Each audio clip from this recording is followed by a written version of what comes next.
Hello and welcome, listeners, to That's a Good Card. I'm Ya, and with me is my number one Kyle, and he's going to have the challenge of getting me to say that's a good card. While Kyle will be doing the convincing, I'll be playing the devil's advocate. Now is also a good time to remind you to hit that subscribe button wherever you're listening to us. If you have thoughts that differ from the two of us, leave a comment below to let us know, or make a suggestion for the card you think can change the CEDH meta. All right, Kyle, let's yap. All right, yeah, thank you for the introduction. 10 out of 10 nickname for me this week. Thanks. Thank you for saying I'm your number one Kyle. I have a lot of Kyles. Appreciate that. Too. There are hey, a lot. whoa, Well, okay, there are a lot. okay. Whoa, are you drinking boba right now? Wow. Yeah, You're buddy. so lucky. I wish Asian. I had boba. I'm so Asian. Same, but but I don't have boba in my hands. PSA, I am actually Asian, by the way. I am Japanese and white, in case anybody didn't know. That Just was in case. actual statement. Yeah. All right. Let's get into the card for today, which was what a He's tangent. derailed Which was himself. recommended. I'm so derailed. Which was recommended to us by our new friend Max P, who I had the pleasure of playing against in Fishbowl in one of my Swiss rounds, and it was honestly like one of the most like. It's really funny because the game itself was kind of like a hellhole where like it was just this awkward situation where we ended up forcing a draw. But out of that mess, Max probably made me laugh harder than I have ever laughed in my entire life That's at awesome. a Magic the Gathering tournament. And it was pretty complex in what ended up unfolding, but it was just an all-around great time. And after the game, got to chat with him a little bit, and he recommended this card to us, which I've now heard from multiple people is the Max P special. So this card is Inti, Seneschal of the Sun. It is 2 mana, 1 and a red, for a legendary creature, Human Knight. It reads, whenever you attack, you may discard a card. When you do, put a 1/1 counter on target attacking creature. It gains trample until end of turn. Whenever you discard 1 or more cards, exile the top card of your library. You may play that card until your next end step. And it's a 2/2 creature. So, pretty interesting card. Let's talk about where we see this card in terms of deck lists. Obviously, in a lot of the Max P special brood lists, we see it. So, Tim Najeska, Florian, Howler, which is the new shark guy. Mm-hmm. I'll put him on the screen here. And then as well as Bergie and Flubs. So I think it's a really interesting card. I'm excited to talk about the positives for this card. And obviously, if it has gained traction with one of the pillars of the CEDH community, I think that it's worth talking about. So yeah, for sure. Are you ready for some of the points? Yeah, let's talk about it. All right, so the first point I explicitly want to talk about, the first point being, don't write off the +1/+1 trample effect. Huge, actually. Yeah, so the reason I'm bringing this up first is I think that as CEDH players, when you read this card, and for me, I had never played with this card until Max brought it up to me. I had seen it once or twice, but I was like, oh, I remember pulling it up as he recommended it to me, and the first thing my mind went to was thinking about how you're seeing more cards through the exile effect. And I was like, that's why this card is so powerful. It wasn't until I talked more with more brewers and looked into this card further that I realized just how powerful the +1/+1 and trample effect can be. So I'm just going to list off a chain of different positives that come with this just to get all the brewers' brains going and thinking about why this somewhat simple effect can actually be really potent on a creature. Yeah. The first part is that it helps with things like Professional Facebreaker or Grim Hireling or Rev, where it's required for you to deal combat damage in some capacity to a player to get a bonus effect, right? All of those happen to be treasures, which is pretty powerful. But I just think it should be noted that Inti helps you get that combat damage trigger.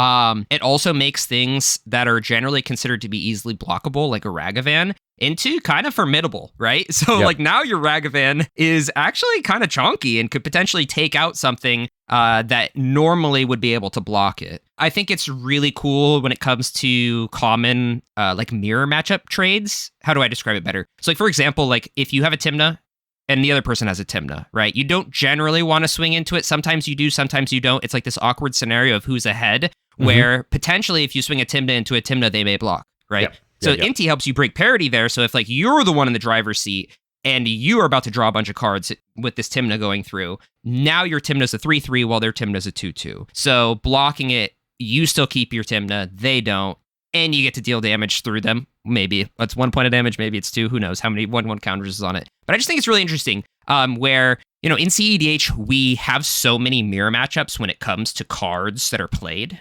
Specifically in combat is what I'm trying to say. Like, a lot of our creature base is similar deck to deck. Even if the deck isn't the same, we see a lot of the same creatures, right? True. Like we see a lot of Rangers Captains on the board. We see a lot of Tymnas on the board. Like those things, if you can inherently make your versions of these cards that everybody's running stronger, that gives you a huge edge, right? Another point of this is making a big, chunky Esper Sentinel. If you can add a 1/1 counter to your Esper Sentinel, now your Esper Sentinel is way more potent, and it also won't die to OBM as easy. Thinking about that same vein, if you attack with your OBM, now your OBM can get a 1/1 counter on it, and now your OBM is harder to die, or harder to kill. Harder to die? Harder to kill from some... Yeah, I get it. It's more difficult to die. Harder to die. Harder to die. It's more difficult to kill overall when another OBM will inevitably come down onto the board and try to kill your own. Like I said, initially it's really easy to ride off the whole 1/1 counter aspect of this, but these 1/1 counters are sticking around, and I think that on a 2-cost creature, being able to consistently buff up high-value creatures of your own is not nothing. What's your thoughts on the 1/1 counter and trample aspect of this card? No, we love that, right? Like, I mean, you're talking to the same person who brought Brina to this podcast. So anything like, kind of like you said, like, makes your creatures just a little bit bigger. Just, again, like a deck that might run this probably wants to be on a beats plan at some, or like that's a backup plan. Like, yes, it's not great, but like if that's a backup plan for you, it potentially, like if it wasn't, it can be now, right? That's true. It does make that backup plan easier for sure. Right. I really like being able to do that. That's something that, you know, we don't always do, and I just really like being able to pump things up. This is definitely a not nothing part of this ability. Yeah. Card. And there is some fringe aspects where you have a commander that's actually pretty beefy, and giving it trample and getting through with commander damage could be relevant. That being said, I don't think there's a ton of like creatures you'd want to give trample to that are like that get out of hand in terms of their size. Not at least not like top 20 CEDH decks. You could argue for some, but and in the comments, please let us know if there's something that you can think of that can really start like you said beating earlier. down. Yeah. Oh, yeah. A Ragavan getting through at all? Are you talking about, wait, no. I'm talking about commander damage specifically, unless you're talking about Ragavan as a commander, which is crazy. I've heard people talk about it and build that all the time, and I think it's a fringe. There's a world where... If I was going to play a fringe red commander, I'd just play Krenko. Is that crazy? No, that's not crazy. I mean, I think there's a world where, honestly, even an Elsha, which is a deck I think we're seeing a little bit more. Elsha might like this. Oh, that's really interesting. If it storms off, the prowess trigger gets prowess, and then now it has trample. Big. Yo, okay. Yeah, that's exactly what I was thinking of. Is like, right? I'm wondering if there was a commander that can really ramp up in size where the trample would be relevant. Howler can get pretty big, right? Or whatever it gives. Howler, that's the shark guy that I was just talking about, right? Yep. Okay. I haven't played against that deck yet, but I really want to. Anyway, we're kind of getting off the rails here. Yep. That's my first point is don't slouch on the 1/1 counter and trample. I think that aspect of the card is really powerful. Second point, let's talk about the pseudo discard outlet that it is. So at the surface level, with this ability to discard a card, you can put reanimate targets in the bin. Awesome, right? Like we love that. That's the most surface level, I think, CEDH relevant text on this card. But if we go beyond that, we're talking filling specific cards to satisfy delirium. That's the first thing that came up in my head, was being able to potentially, hear me out here. You're like, I'm one card off of delirium, or I want something that I want to be able to delirium into with a shifting woodlands, right? You can put a target for shifting woodlands in there. So discard something to turn your Shifting Woodlands into a la Underworld Breach, perhaps. But you could also discard something particular that you need to satisfy that delirium to make it able to be activated. So I've been really, really high on Shifting Woodlands lately. I think that if you're a deck in green, like, it's pretty gas, especially into certain pods like that are wheel heavy. Oh my gosh, Shifting Woodlands feels so good into wheel heavy pods. Agreed. There's nothing better than a Rogsai fizzling out or getting stuffed after ripping 2 wheels, and then you have a Shifting Woodlands and like 7 great permanents for you to turn it into. It's so nice. But that's my second point, is just like the ability to discard is very potent in most decks. I think that there's a positive benefit when you're adding black into the color pie with this card. So specifically red, black plus. There's also an added benefit, obviously, if you're in like Jeskai plus for breach color lines. I think that being able to discard certain things into your bin for use later with breach is super relevant as well. But yeah, that's my second point, is the ability to discard cards is gas most of the time in CEDH. My third point is it allows you to see more cards without actually drawing cards, which is pretty sweet because it gets around really potent effects in the format right now, like Smothering Tithe and Orcish Bowmasters, right? So both of those cards are absolute titans of the format. I don't have to reiterate how good those are. But I kind of got this point from one of our episodes on Fomori Vault and how we were really talking about how awesome it is to be able to get cards into your hand or get access to cards in this sense without physically drawing them. And who knows, there could be also fringe cases where drawing cards benefits your opponents in other ways. Like, let's say you're playing against an Ob Nixilis and there's a, what is that? The Razorkin Needlehead, the one that deals the damage to you if you draw a card. And you're just like, man, I really want to get to some more cards, but I really don't want to draw to do so because it's going to help my opponents. So I really like that. Sure, the counterpoint to that being sometimes there are effects in CEDH that don't let you cast from exile, a la Drenith Magistrate. But I think that the positive side, although there might be a negative side to casting from exile, I think the positive side from casting from exile is just the ability to not draw, but still get the card. Do you have thoughts on that? I think that's a really good point because, like you said, it gets around those Orcish Bowmasters, which is really kind of big in this, and Smothering Tithes, right? Like, I think that is a much bigger thing in this current meta than not being able to just still get access to those cards. I mean, you're talking to the person who loves playing Rakdos, like the Muscle, and like Ob Nixilis, right? Yeah. Like, those are decks that if you're in these colors, you're pretty comfortable with those ideas. And I think that the other kind of thing that I'm not sure if you'll mention, and maybe if I'm getting ahead of you, but like the timing on how long you get to see these cards is also really important, right? It's until your next end step, right? Which is really kind of helpful. Like, so if you go to discard, right, you get till your next end step, which will be your next turn. So that's really, I think, relevant. Understanding how long you have those access is really important. So if somebody else wheels, unfortunately, you're only going to exile after the wheel's done. You're only going to get one. Yeah, right. Yeah. That'd be crazy if it was like the number of discards, you rip exile cards from the top. No. Yeah, it's just one. But it is relevant that you get until your specific next end step. Yeah. So if you do end up discarding on someone else's turn or in your cleanup, you're still going to be able to get those cards. Correct. Cool. My last point is kind of a fun point, and that's like it's going to be a really niche scenario, so bear with me here. Okay. But I was thinking about like how cool the interaction is with something like a Lion's Eye Diamond, right? That's going to give you mana and then cause you to discard as well, discard your hand. So I was thinking about like Top Deck Tutor for Breach with an LED out, crack LED for 3 red, discard your hand, trigger Inti, and then cast Breach from exile for 2 mana with 1 red floating. That's pretty gas. Like, I think that, like, in a scenario where you need that mana and you only have enough mana for the Top Deck Tutor to get your Underworld Breach going, I like that a lot. Yep.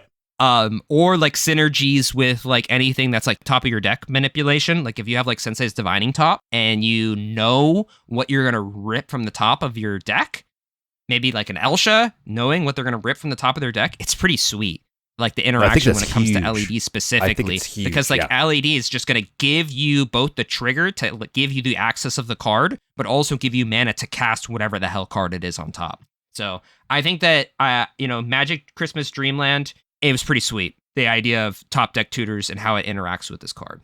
Sweet. Any other point? Nope, that's it. That's all I got. So let's get into the downsides for this card. What are some downsides for Inti? First of all, I had to scrounge. I'm not gonna lie to you. Again, this is me kind of playing my cards out because this is who I am. Like, this is one of those cards I just really like. I'll be quite honest with you. It's in the colors I love playing. I think that when I look at this card, though, and I thought about decks that I could play it in, while I do like that it does give you a discard outlet, right, when you attack, it's kind of only a one-time trigger, right? And you want to be able to abuse this, right, is kind of like how I think. And so that one-time discard enabler on attack can make the card kind of feel clunky when you really kind of want to storm off. Like, for example, I'll use Rakdos the Muscle. Okay.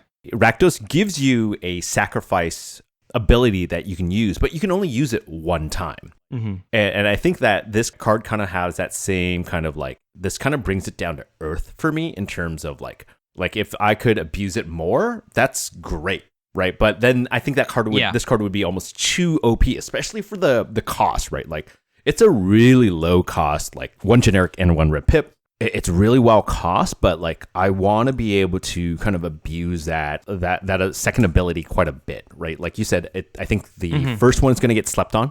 Definitely don't sleep on that first ability, but the second one is where most people are going to say like this is where it's kind of like the core value of this card is. But yeah, that's just my first thought. I wish you could discard to it a little bit easier or more often. Consistently. Yeah, and that's one of the... I thought that was definitely going to be some sort of low-hanging fruit against this card. No, just for because sure. Generally speaking, like, creatures that require combat to be good are generally, like, the ability generally has to be really freaking powerful for us to see it consistently, right? Like, think about, like, Professional Facebreaker is one that I always think about. I think... Treasure. Yeah, exactly. When you're doing something that's like super, super potent, it's fine. Like something like a 6, something like a Professional Facebreaker, where it's like, okay, yeah, this ability is absolutely broken.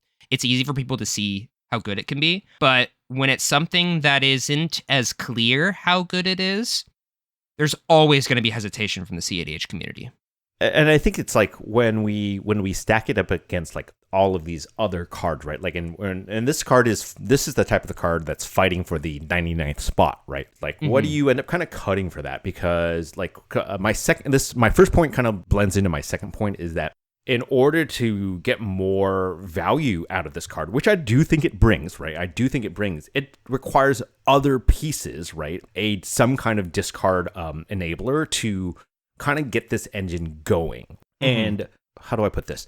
I have been really kind of playing around with a lot of decks, and a lot of my decks kind of have this issue, right? Where I have to have almost like too many pieces in order to kind of get my thing to work, right? And in these grindy games, like, is this enough value, right?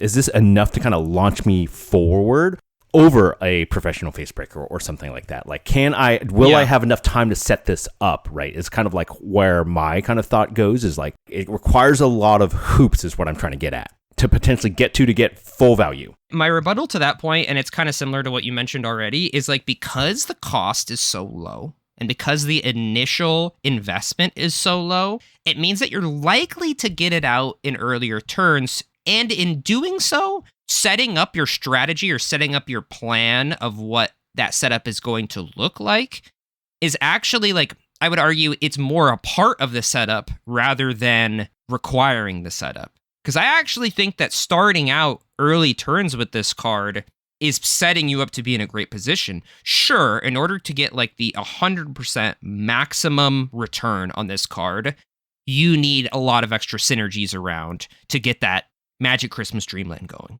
But a turn 1 Inti as setup to help you win the game is pretty damn potent. I don't think anyone would turn away at the idea of, at the floor, you're attacking with Inti, and getting to rip a card off the top and see what's there, you know? Like, because at the very base floor, it's 2 mana for something that's going to get you something. Yes. What are you looking up?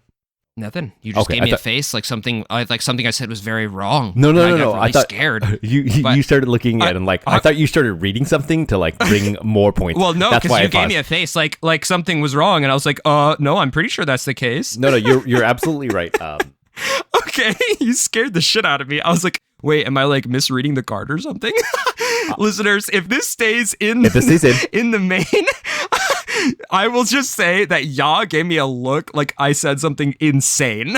I wanted to make sure, you know how you read a card multiple times and you're like, I know what this does, but then you're like, wait, Magic's very particular. I wanted to make sure that Inti could target itself, right? Like it's not like other attacking creatures. It is any attacking creature. It is any attacking creature. Yeah, exactly. So you just have raw board state, just a turn 1 Inti. Turn 2, you're going to move directly to combat just in case you rip a land off the exile, right?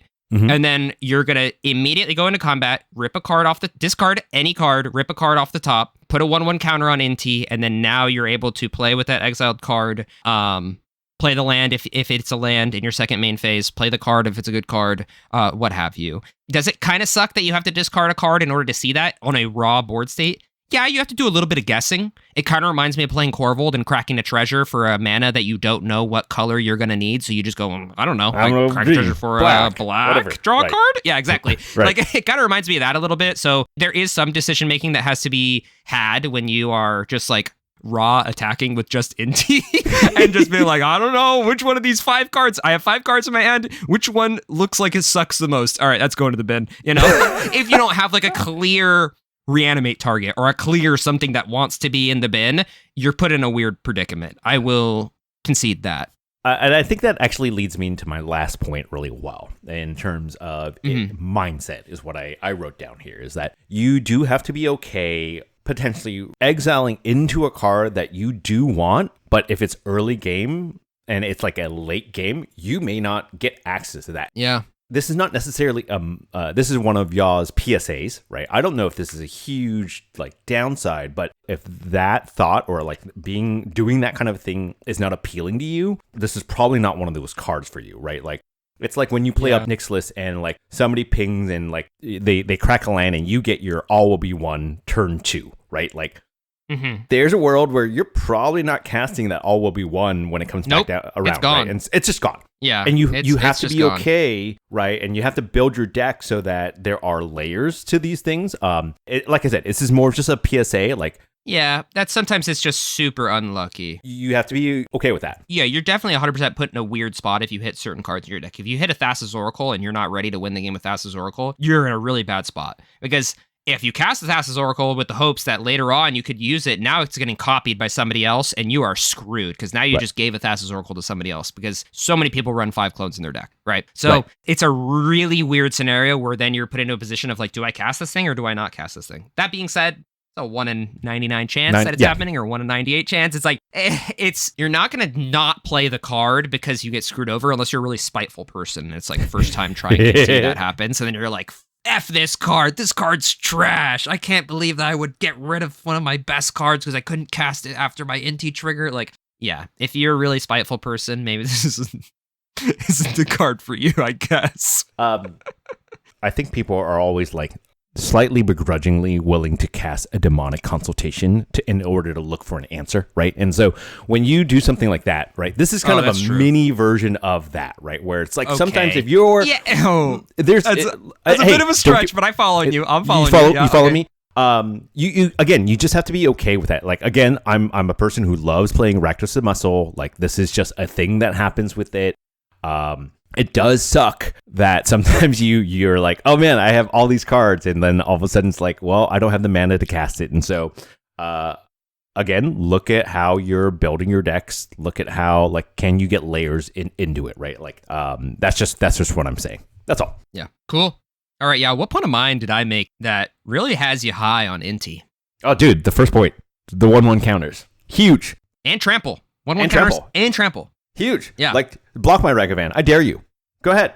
Actually, something real important that we should talk about real fast is that the way that this wording is, you'll see this when you look at the rules for this card. You don't choose a target when you go to attack for the +1/+1. You only choose it's a reflexive trigger that happens after you decide to discard, right? Yeah. So you don't have to discard, which means that there won't be a trigger to target a creature for the +1/+1/trample. Again, so when you're playing this, like, make sure like that's how you layer these triggers, all of that. And so I think it's really cool that like you can kind of pump up that Ragavan, right? I'm just really high on Ragavan right now. I don't know why. And give it trample. Everybody loves Ragavan. Like now it's a 3/2. Ooh, maybe Ragavan in opening hands is always dopamine, right? It's like getting a Gemstone Caverns. Every time you see a Ragavan, your opening hand, you're like, woohoo, Ragavan.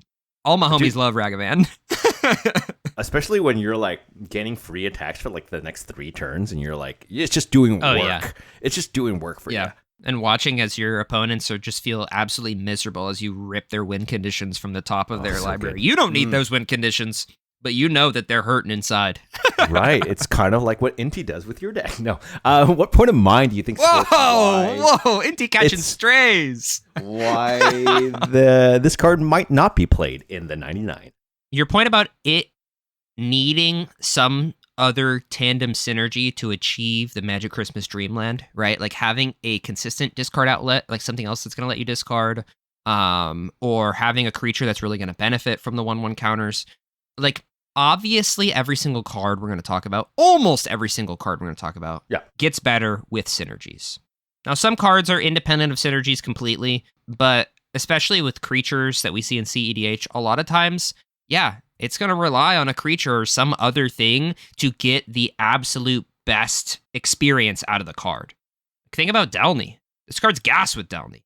You are going to get double triggers on it, right? Sick. Eventually, because you're handing out 1/1 counters like hotcakes, they'll get too big for Delny to trigger anymore. But, you know, there's something to be said that if the card is like a B+ card, maybe it's not good for CEDH. But if you have all of these other setup pieces, now the card's an A+ card. Now it's good for CEDH, you know? At least A-.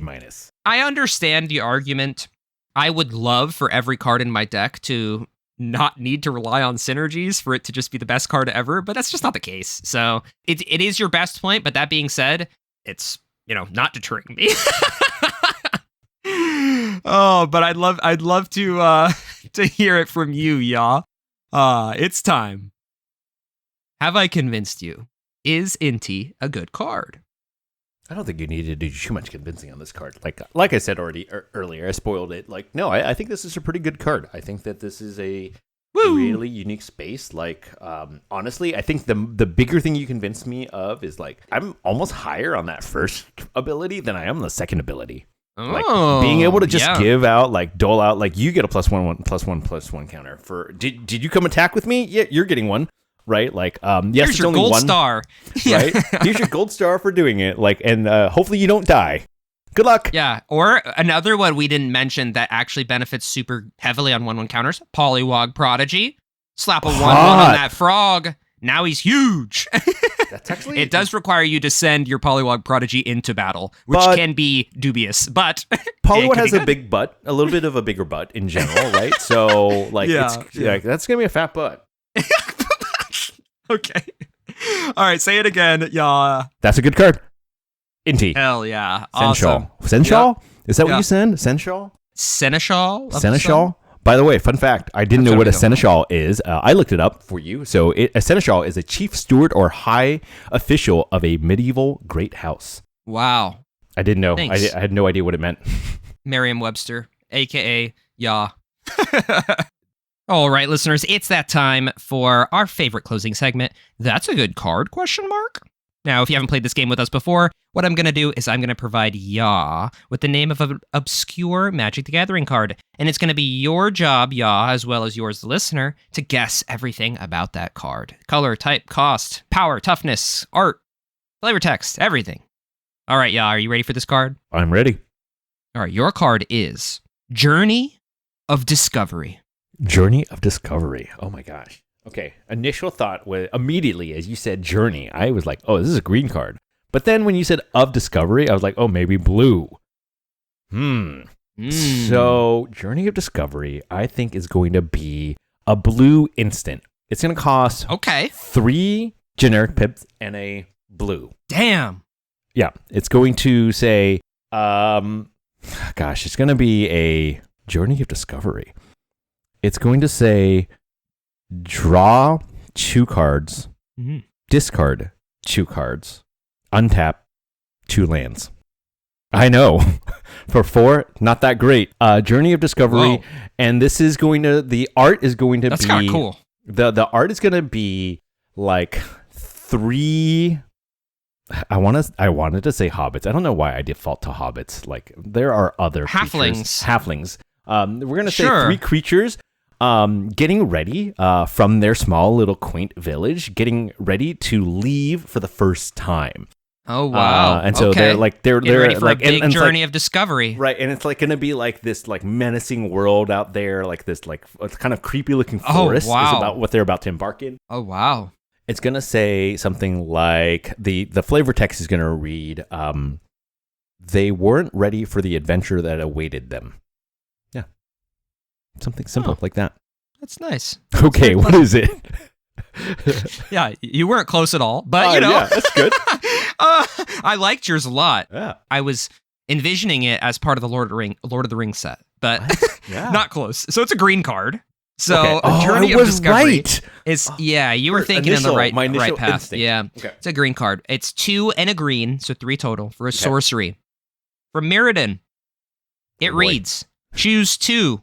Oh, sorry. I already choose 1. It reads, choose 1. Search your library for up to 2 basic land cards, reveal them, put them into your hand, then shuffle your library. Or you may play up to 2 additional lands this turn. Ooh, that's kind of hot. And then it's so bad. And then it has Entwine for 3. So to Entwine for another 2 and a green. 5 total. Choose both if you, 6 total. 6 total. It's 3 already. So it's 3 for another Entwine. Choose both if you pay the Entwine cost. Oh my. So it's super bad. This thing is trash. 6 cost. Anyone who's a Journey of Discovery fan, fight me in the comments, I guess. Anyway, the artwork is very interesting. It's like a green humanoid holding on to what looks to be hair follicles of a large creature. Mine That's the best way I can describe it, pleasant. honestly. Yeah. It's a very strange. So, that's it. I'll put the art up on the screen for y'all listeners, but very interesting card.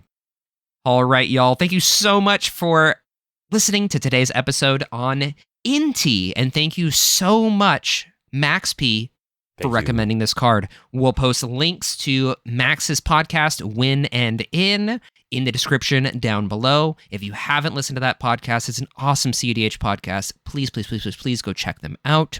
Also, take a look at our description down below. We'll have links to our Patreon, as well as our Linktree, Discord, everywhere that we post our podcasts, link down below. Check it out. Our Discord is a wonderful community full of people grinding CEDH in the Spell Table LFG channels, or just talking about CEDH in general throughout the channel. So come join us on Discord. We'd love to hear you chat about CEDH with us. Thank you so much for listening to today's episode, and have a great week. See you next Monday. Bye.